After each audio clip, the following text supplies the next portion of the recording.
I'm Gabby, and I will be talking about victims of sexual assault on college campuses, including the statistics, the resources available, and the difficulties they face as being victims. Sexual assault is defined as a range of sexual offenses.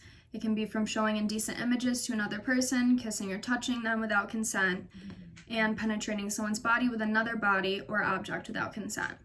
There is sexual act, sexual touching, sexual assault, and aggravated sexual assault. I will be focusing on sexual assault, which is when a person has sexual intercourse with you when you don't want it or cannot consent for it. And then aggravated sexual assault is when someone has sexual intercourse with you without your consent in aggravating circumstances. 11.2% of all students experience rape or sexual assault through physical force, violence, or incapacitation. And among that, undergraduate students, which is 23.1% of females and 5.4% of males, have experienced sexual assault.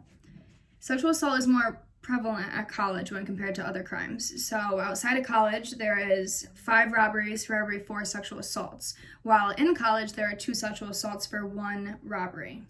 As our textbook mentions, victims of sexual assault often experience a feeling of helplessness. But with sexual assault cases, victims often do not report the crime to law enforcement due to a variety of reasons. Some of these include believing it was a personal matter, having a fear of retribution, believing it was not important enough to report, not wanting to get the perpetrator in trouble, and believing the police would not or could not do anything to help. So only 20% of female students report sexual assault to law enforcement, and outside of that, for the non-student females, only 32% report. There are many resources for victims of sexual assault. The top one is the National Sexual Assault Hotline, which is kind of like the suicide hotline. It's a safe and confidential service that can provide you with support, can provide you with local resources, they can help find local health facilities, they can make referrals for long-time support, and information about the laws in your community. Most college campuses have resources and policies in place to protect victims of sexual assault and to prevent it. For example, at SUNY Plattsburgh, there are measures in place to address and prevent sexual assault. Plattsburgh offers many options, including counseling, medical attention, confidentiality, and making reports to the Title IX coordinators. All sexual violence is also required to be reported to the Clery Act.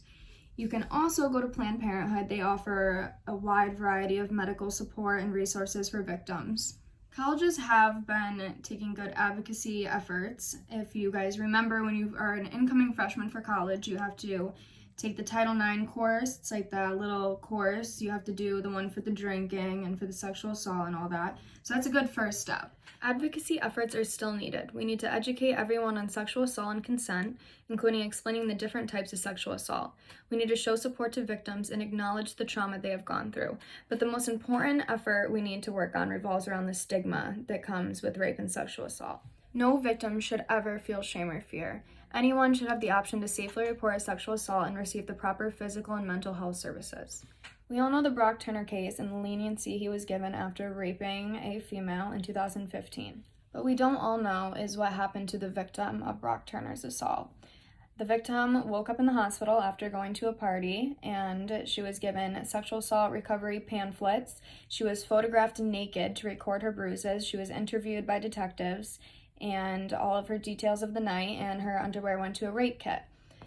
But the main problem with this is that if you are a sexual assault victim and you are in a hospital, you are in a position where you are just so traumatized. And the last thing that you want is a bunch of random men coming in and taking photos of you naked and trying to take everything from you. We need to learn how to get all of the evidence, but do it in a caring and supportive and nurturing way. By having more sexual assault advocates around, they can come in and they are able to sit and talk to the victim and give them the support that they need while they're going through this traumatic process of rape kits and all of the forensics and investigation that goes along with it. 32 leading research universities have participated in a major survey of campus sexual assault and misconduct, and they all had published their individual results, which show a range of outcomes, including improved student awareness about how to report sexual assault, but low rates of reporting and outreach to university-sponsored programs.